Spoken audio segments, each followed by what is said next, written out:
Hello students, myself Anju Bala. Welcome to my YouTube channel. अज आप करांगे क्लास 8वीं का 12वां चैप्टर एक्सरसाइज 12.2।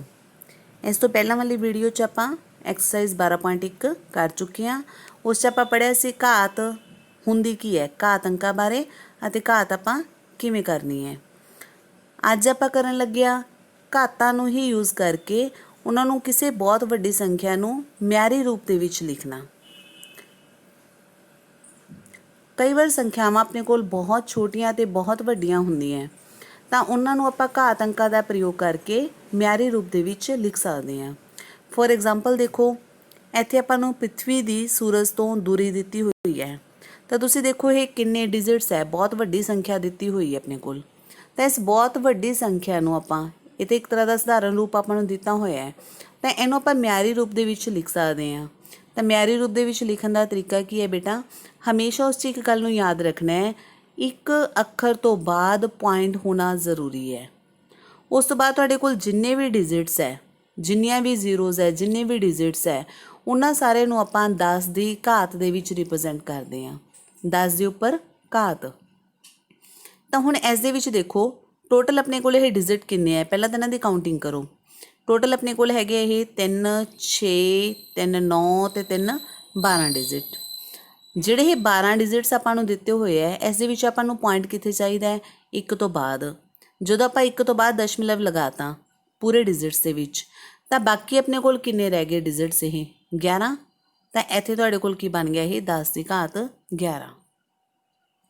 ਤੁਸੀਂ ਇਹਨੂੰ ਹੱਲ ਕਰਕੇ ਵੀ ਦੇਖ ਸਕਦੇ ਹੋ ਬੇਟਾ। ਜੇ ਤੁਸੀਂ ਇਹਨੂੰ ਹੱਲ ਕਰੋਗੇ, ਇਹ ਆਪਣੇ ਕੋਲ ਕੀ ਬਣੂਗਾ? 1496 ਬਟੇ 10 ਦੀ ਘਾਤ 3। दशमलव नूं हटा के आपां ही लावांगे ना, गुणा 10 की घात 11 है। 3 दे विच 11 दे विचों 3 घटा दोगे तो कितना रह गया? 10 की घात 8।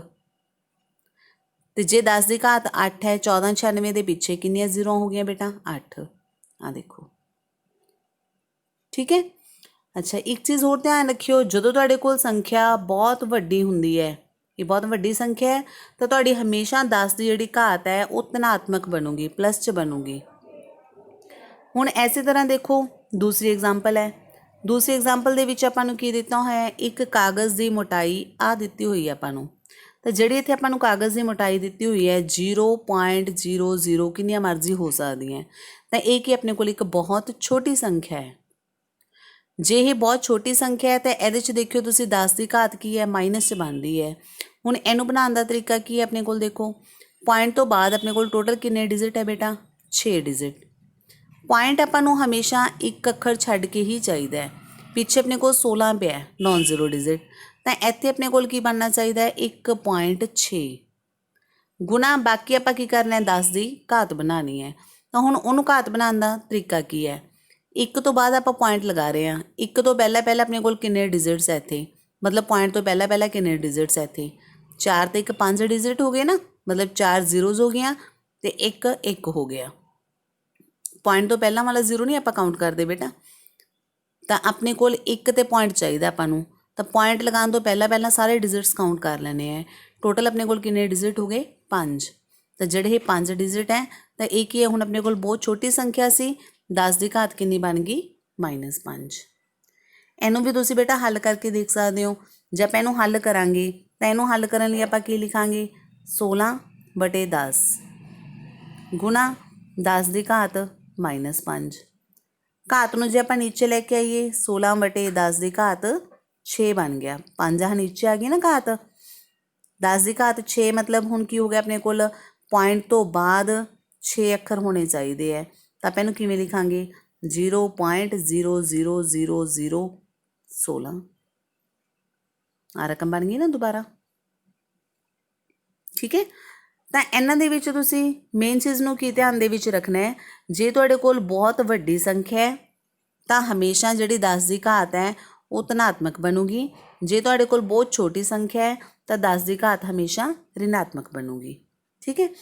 हुण आपां एक करन लगे हां, म्यारी रूप तो सधारण रूप दे विच किवें बदलना है। जे रकम आपां नूं म्यारी रूप च दित्ती हुई है, उहनूं हल करके आपां सधारण रूप च लिखना है, मतलब 10 की घात नूं आपां खत्म करना है। 3.52 सीगा, 5 2 2 अखर हो गए ना, तो यदा मतलब पॉइंट में हटा के आप लिखांगे 10 की घात 2 गुणा उपर 10 की घात 5 पिया सीगा। ये आप पहली एक्सरसाइज च कीता है। जे भाग दे विच पईआं आधार सेम है तो घातां दा हमेशा घटा हो जांदा है, गुणा च पईआं तो जोड़ हो जांदा है। तो 10 की घात 5 दे विचों 10 की घात 2 घटा तां 3 घात आ गई। 3 घात मतलब 3 0 आ। आंसर की आ गया अपने कोल 3 5 2 3 0 आ। इसे तरह देखो सैकेंड पार्ट च 3 गुणा 10 की घात हुण इत्थे -5 आ गया। -5 है तो हमेशा धनात्मक बनाने लिए उहदा रेसिप्रोकल करता उन्होंने नीचे लै गए। 10 की घात 5 मतलब 5 0 आ। 3/10 की घात 5 मतलब 5 0 है। तो आपां नूं पॉइंट तो बाद किन्ने डिजिट चाहिए हुण 5। तैनूं आपां की लिखांगे 0.00003। ठीक है बेटा। ऐसे आधार पर आपां हुण एक्सरसाइज 12.2 शुरू करन लगे हैं। सेम ऐसे तरह के सम होणगे। देखो 12.2 का तुहाडा पहला सवाल है। हुण ये आपां नूं की दिता होया है संख्या बहुत छोटी संख्या दी हुई है। जो 0.00 इन्नियां टर्म्स आ गई तो यह मतलब ये बहुत छोटी संख्या है। तो इत्थे तुसीं ध्यान रखना हुण 10 की घात की बनूगी ऋणात्मक माइनस च बनूगी। तो आपां नूं दशमलव कित्थे चाहिए पहला तो आही देखिया करो दशमलव कित्थे चाहिए 8.5। उस तो बाद मेन चीज़ की देखनी है 10 की घात। 10 की घात अपने कोल की बनूगी ऋणात्मक। वो तुसीं किवें देखनी है 8 तक 8 तो बाद आप पॉइंट लाता ना उदों तक सारे डिजिट्स पॉइंट तो बाद वाले सारे डिजिट काउंट कर लो तुसीं 3 6 3 9 ते 3 12 12 डिजिट हो गए। उस तो बाद आप पॉइंट लाया है तो 10 की घात की बन गई -12। इसे तरह देखो आ वाला इस भी देखो हुण अपने कोल की है 9 तो बाद आपां नूं पॉइंट चाहिए ना 9.42 तो तुसीं पहलां ही लिख लिया करो। तो उस तो बाद हुण तुसीं देखना 10 की घात फिर वही माइनस च आऊगी तो कितनी आऊगी रकमा गिन लो इत्थे 3 6 3 9 ते 3 12 9 तक 12 डिजिट्स हो गए ना क्योंकि इस तो बाद आप पॉइंट लाता तो 10 की घात -12। ठीक है। हुण जिहड़ा तीसरा पार्ट है देखो इस अपने कोल दशमलव नहीं हैगा। एक ही अपने कोल एक बहुत वड्डी संख्या है। वड्डी संख्या है तो यदा मतलब की है हुण 10 की घात धनात्मक बनूगी। ठीक है। तो 10 की घात धनात्मक बनूगी। पॉइंट तुसीं पहले ही ला लिया करो। पॉइंट हमेशा एक अखर बाद ही लाना तुसीं 6.02 लग गया। गुणा हुण 10 की घात देखनी है धनात्मक कितनी बनूगी तो 6 तो बाद वाले सारे अखर काउंट कर लो किन्ने हो गए तुहाडे कोल। तो आप इन अखरां नूं काउंट करांगे। एक काउंट करके टोटल 15 अखर बन रहे हैं 6 तो बाद। तो यह बन गया 10 की घात 15। ठीक है। उस तो बाद देखो फोर्थ पार्ट दे विच फिर बहुत छोटी संख्या आ गई। बहुत छोटी संख्या है पहला तुसीं उही दशमलव ला लिया 8.37। फिर 10 की घात बनानी है। 10 की घात बनाने लई 8 तक आपां की करांगे सारे ये अखर काउंट करांगे। ये टोटल 9 अखर है 10 की घात -9 बन गया। आ बहुत वड्डी संख्या आ गई। वड्डी संख्या है पहला फिर वही 3.186 ला लिया। फिर गुणा 10 की घात लानी है। घात लगाने लई 3 तो बाद वाले आपां सारे अखर काउंट कर ले। ठीक है। अगे देखो दूसरे सवाल च बेटा हुण सधारण रूप च दर्शाओ। मतलब आपां नूं दशमलव दे विच दिते हुए हैं उन्होंने आपां सधारण रूप दे विच लिखना है। तो उहदे लई आपां हमेशा की करते हैं पहला दशमलव नूं हटा के नीचे आपां चैक किया 10 की घात 2 बन गया। 10 की घात -6 पिया सी इनू नीचे लैके आवांगे 10 की घात 8 बन गया। हुण जे 10 की घात 8 है तो पॉइंट तो बाद आपां नूं किन्ने अखर चाहिए है 8। 3 अखर अपने कोल हैगे है 5 आपां जीरो लातियां तो पॉइंट तो बाद टोटल अखर किन्ने हो गए अपने कोल 8। ठीक है। उस तो बाद देखो अगे दूसरे सवाल दे विच की है बेटा 4.5 गुणा 10 की घात 4। फिर वही पहला इनू आपां 45/10 लिख लिया। उपर 10 की घात 4 धनात्मक पई है। धनात्मक पई है तो उपर जाके इनू घटाता 10 की घात कितनी रह गई 3। 3 घात रह गई 3 जीरो लग गई। ठीक है। नाल तुसीं इनू एक चीज़ नूं होर भी याद कर सकते हो बेटा जे धनात्मक घात है 4 घात है तो हमेशा टोटल डिजिट्स किन्ने होणगे 5। जिन्ने तुहानूं दिते होण 45 तो तुहानूं दिता एक तरह का ही मान के चलो 3 जीरोआं दियां होर लग जाणगियां आंसर। जे ऋणात्मक घात दिती होवे तो हमेशा तुसीं जीरोस काउंट करनी है। जे ऋणात्मक घात होगी तो हमेशा तुहाडे कोल जिन्नी ऋणात्मक घात है जे 8 है तो उहदे नालों एक घट जिहड़ियां जीरो होणगियां। 3 ਵਟੇ ਇਹਨੂੰ ਹੁਣ ਆਪਾਂ ਕਿਵੇਂ ਹੱਲ ਕਰਾਂਗੇ 3 ਵਟੇ 10 ਦੀ ਘਾਤ 8 ਬਣ ਗਿਆ ਤਾਂ ਪੁਆਇੰਟ ਤੋਂ ਬਾਅਦ ਆਪਾਂ ਨੂੰ 8 ਅੱਖਰ ਚਾਹੀਦੇ ਹੈ ਇੱਕ ਪਹਿਲਾਂ ਆਲਰੇਡੀ ਦਿੱਤਾ ਹੋਇਆ ਸੀਗਾ 7 ਆਪਣੇ ਕੋਲ ਕੀ ਹੈ ਜ਼ੀਰੋਜ਼ ਲੱਗ ਗਈਆਂ। ਅਗਲੇ 'ਚ ਧਨਾਤਮਕ ਘਾਤ ਆ ਗਈ। ਧਨਾਤਮਕ ਘਾਤ ਹੈ ਤਾਂ ਪਹਿਲਾਂ ਤਾਂ ਤੁਸੀਂ ਇਹ ਦਸ਼ਮਲਵ ਨੂੰ ਹਮੇਸ਼ਾ ਹਟਾਉਣਾ ਹੈ 10 ਦੀ ਘਾਤ 3 ਬਣ ਗਿਆ ਉੱਪਰ ਜਾ ਕੇ ਇਹਨੂੰ ਘਟਾਉਂਗੇ 10 ਦੀ ਘਾਤ 6 ਆ ਗਿਆ 6 ਘਾਤ ਹੈ ਤਾਂ 6 ਪਿੱਛੇ ਜ਼ੀਰੋਜ਼ ਲੱਗ ਗਈਆਂ 4 ਆਪਣੇ ਕੋਲ ਪਹਿਲਾਂ ਹੀ ਅੱਖਰ ਸੀਗੇ ਟੋਟਲ ਆਪਣੇ ਕੋਲ ਕੀ ਹੈ 10 ਅੱਖਰ ਹੋ ਗਏ। ਠੀਕ ਹੈ 5th ਪਾਰਟ ਦੇ ਵਿੱਚ 5.8 ਹੈ 58 ਵਟੇ 10 ਬਣ ਗਿਆ 10 ਦੀ ਘਾਤ 12 ਹੈ ਇਹਨੂੰ ਫਿਰ ਉੱਪਰ ਲਿਆ ਕੇ ਘਟਾਉਂਗੇ ਨਾ ਘਾਤ ਨੂੰ ਤਾਂ 10 ਦੀ ਘਾਤ ਕਿੰਨੀ ਰਹਿ ਜੂਗੀ ਆਪਣੇ ਕੋਲ 11 ਰਹਿ ਗਈ ਤਾਂ 58 ਦੇ ਪਿੱਛੇ 11 ਆਪਾਂ ਕੀ ਕੀਤਾ ਜ਼ੀਰੋਜ਼ ਲਾਤੀਆਂ। ਠੀਕ ਹੈ 6ਵਾਂ ਪਾਰਟ ਵੀ ਸੇਮ ਐਸੇ ਨਾਲ ਦਾ ਹੋ ਗਿਆ 3.6 1 4 9 2 ਪੁਆਇੰਟ ਤੋਂ ਬਾਅਦ ਕਿੰਨੇ ਅੱਖਰ ਹੈ ਇਹ 5 ਅੱਖਰ ਹੈ ਤਾਂ ਨੀਚੇ ਕੀ ਲੱਗ ਗਿਆ 10 ਦੀ ਘਾਤ 5 ਉੱਪਰ 10 ਦੀ ਘਾਤ 6 ਪਿਆ ਸੀਗਾ ਤਾਂ ਭਾਗ ਦੇ ਵਿੱਚ ਹੈ ਫਿਰ ਉਹੀ ਘਾਤਾਂ ਦਾ ਘਟਾ ਹੋਊਗਾ 10 ਦੀ ਘਾਤ ਘਟਾ ਕੇ ਕਿੰਨੀ ਰਹਿ ਗਈ ਆਪਣੇ ਕੋਲ 1 ਰਹਿ ਗਈ ਤਾਂ ਪਿੱਛੇ 0 ਲੱਗ ਗਿਆ ਬਸ ਗੁਣਾ ਕਰਕੇ। ਠੀਕ ਹੈ ਦੇਖੋ ਅੱਗੇ ਤੀਸਰਾ ਸਵਾਲ ਹੈ ਮਿਆਰੀ ਰੂਪ ਦੇ ਵਿੱਚ ਦਰਸਾਓ।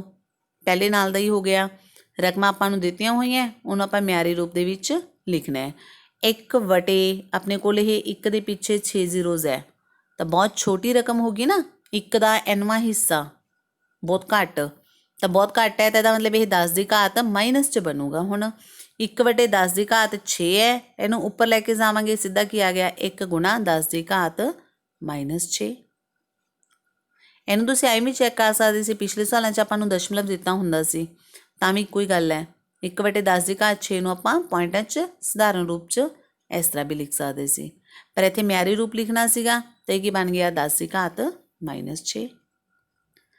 ਦੂਸਰੇ ਪਾਰਟ 'ਚ ਦੇਖੋ ਹੁਣ ਦਸ਼ਮਲਵ 'ਚ ਦਿੱਤੀ ਹੋਈ ਹੈ ਫਿਰ ਦੇਖੋ ਉਹੀ ਰਕਮ ਆਪਾਂ ਨੂੰ ਬਹੁਤ ਛੋਟੀ ਦਿੱਤੀ ਹੋਈ ਹੈ ਤਾਂ 10 ਦੀ ਘਾਤ ਕੀ ਬਣੂਗੀ ਮਾਈਨਸ 'ਚ। ਹੁਣ ਤੁਸੀਂ ਪਹਿਲਾਂ ਸਟਾਰਟਿੰਗ ਕੀ ਕਰਨੀ ਹੈ 1.6 ਲਾ ਲਿਆ ਪਿੱਛੇ 16 ਪਿਆ ਨਾ ਤਾਂ 1.6 ਲਾ ਲਿਆ ਗੁਣਾ 10 ਦੀ ਘਾਤ ਰਿਣਾਤਮਕ ਬਣਨੀ ਹੈ ਇੰਨਾ ਤਾਂ ਤੁਹਾਨੂੰ ਯਾਦ ਹੋ ਗਿਆ। ਹੁਣ 10 ਦੀ ਘਾਤ ਰਿਣਾਤਮਕ ਲਗਾਉਣੀ ਕਿੰਨੀ ਹੈ ਉਹ ਆਪਾਂ ਕੀ ਕਰਾਂਗੇ 1 ਤੱਕ ਦੇ ਸਾਰੇ ਅੱਖਰ ਗਿਣਾਂਗੇ ਤਾਂ 1 ਤੱਕ ਸਾਰੇ ਅੱਖਰਾਂ ਦੀ ਗਿਣਤੀ ਕੀਤੀ 0 ਸਮੇਤ ਟੋਟਲ ਕਿੰਨੇ ਬਣ ਗਏ ਇਹ 19 ਤਾਂ 10 ਦੀ ਘਾਤ ਕੀ ਲਾਤਾ ਆਪਾਂ -19। ਠੀਕ ਹੈ ਤਾਂ ਤੁਸੀਂ ਮੇਨ ਚੀਜ਼ ਇਹ ਧਿਆਨ ਰੱਖਣੀ ਹੈ ਬਹੁਤ ਛੋਟੀ ਰਕਮ ਹੈ ਤਾਂ ਘਾਤ ਮਾਈਨਸ 'ਚ ਹੈ ਵੱਡੀ ਰਕਮ ਹੈ ਤਾਂ ਘਾਤ ਪਲੱਸ 'ਚ ਹੈ।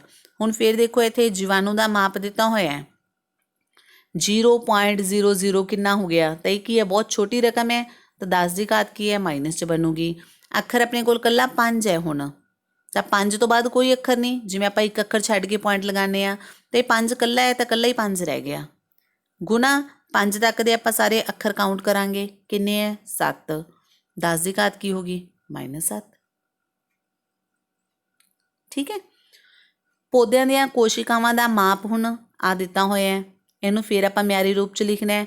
ਹੁਣ ਇੱਥੇ ਦੇਖੋ ਤੁਸੀਂ ਪੁਆਇੰਟ ਪਹਿਲਾਂ ਪੁਆਇੰਟ ਲਗਾਓਗੇ ਤੁਸੀਂ ਬਹੁਤ ਛੋਟੀ ਸੰਖਿਆ ਹੈ ਪਹਿਲਾਂ ਦਸ਼ਮਲਵ ਲਗਾਓਗੇ ਦਸ਼ਮਲਵ ਹਮੇਸ਼ਾ ਇੱਕ ਅੱਖਰ ਛੱਡ ਕੇ ਲਾਣਾ ਹੈ ਤਾਂ 1.275 ਇਹ ਤਾਂ ਤੁਹਾਡੀ ਪਹਿਲੀ ਰਕਮ ਲੱਗ ਹੀ ਗਈ ਗੁਣਾ ਤੁਸੀਂ ਕੀ ਦੇਖਣਾ ਹੈ 10 ਦੀ ਘਾਤ ਦੇਖਣ ਵਾਸਤੇ 1 ਤੱਕ ਦੇ ਆਪਾਂ ਕੀ ਕਰਾਂਗੇ ਅੱਖਰ ਕਾਊਂਟ ਕਰਾਂਗੇ ਕਿੰਨੇ ਹੋ ਗਏ 5 ਡਿਜਿਟ ਹੈ ਤਾਂ 10 ਦੀ ਘਾਤ -5।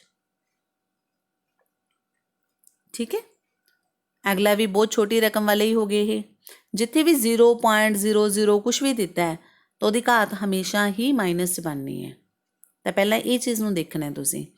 ਹੁਣ ਇਹਨੂੰ ਲਿਖਣ ਲੱਗੇ ਸਭ ਤੋਂ ਪਹਿਲਾਂ ਤੁਸੀਂ ਕੀ ਲਿਖੋਗੇ 7 ਇਕੱਲਾ 7 ਹੈ ਫਿਰ ਕੀ ਦੇਖੋਗੇ 10 ਦੀ ਘਾਤ ਮਾਈਨਸ 'ਚ ਹੋਣੀ ਹੈ ਪੁਆਇੰਟ ਤੋਂ ਬਾਅਦ ਅੱਖਰ ਕਾਊਂਟ ਕਰੋਗੇ ਕਿੰਨੇ ਹੈ 2 ਅੱਖਰ ਹੈ ਤਾਂ -2 ਲੱਗ ਗਿਆ। ਠੀਕ ਹੈ ਅੱਗੇ ਦੇਖੋ ਲਾਸਟ ਸਮੇਂ ਤੁਹਾਡਾ ਚੌਥਾ ਸਵਾਲ ਇੱਕ ਢੇਰ ਵਿੱਚ 5 ਕਿਤਾਬਾਂ ਹਨ ਜਿਸ ਵਿੱਚ ਹਰੇਕ ਜਿਹੜੀ ਕਿਤਾਬ ਹੈ ਉਹਦੀ ਮੋਟਾਈ ਦਿੱਤੀ ਹੋਈ ਹੈ 20 5 ਕਾਗਜ਼ਾਂ ਦੀਆਂ ਸ਼ੀਟਾਂ ਨੇ ਉਹਦੀ ਮੋਟਾਈ ਵੀ ਦਿੱਤੀ ਹੋਈ ਹੈ ਆਪਾਂ ਨੂੰ ਕੁੱਲ ਮੋਟਾਈ ਆਪਾਂ ਢੇਰ ਦੀ ਪਤਾ ਕਰਨੀ ਹੈ ਤਾਂ ਪਹਿਲਾਂ ਆਪਾਂ ਕਿਤਾਬ ਦੀ ਦੇਖਾਂਗੇ 20 mm ਦਿੱਤੀ ਹੋਈ ਸੀ 5 ਕਿਤਾਬਾਂ ਨੇ ਉਹਨਾਂ ਦੀ ਮੋਟਾਈ ਕੱਢ ਲਈ 100 ਆ ਗਈ ਗੁਣਾ ਕਰਕੇ 5 ਨਾਲ।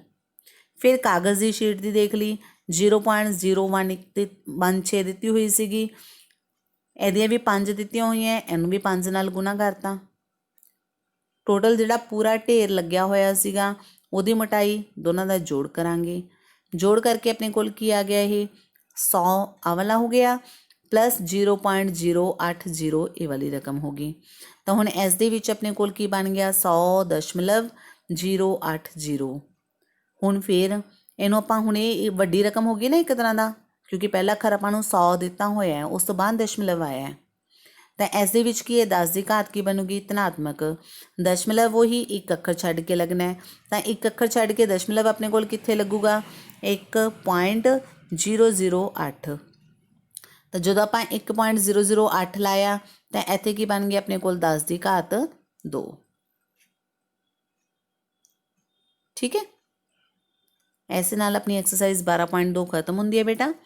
ਅਗਲੀ ਵੀਡੀਓ ਦੇ ਵਿੱਚ ਆਪਾਂ ਅਗਲਾ ਚੈਪਟਰ ਕਰਾਂਗੇ। ਜੇ ਤੁਹਾਨੂੰ ਮੇਰੀ ਵੀਡੀਓ ਸਮਝ ਆਈ, ਪਸੰਦ ਆਈ ਤਾਂ ਮੇਰੀ ਵੀਡੀਓ ਨੂੰ ਲਾਈਕ ਕਰਨਾ, ਸ਼ੇਅਰ ਕਰਨਾ ਐਂਡ ਸਬਸਕ੍ਰਾਈਬ ਕਰਨਾ। ਓਕੇ।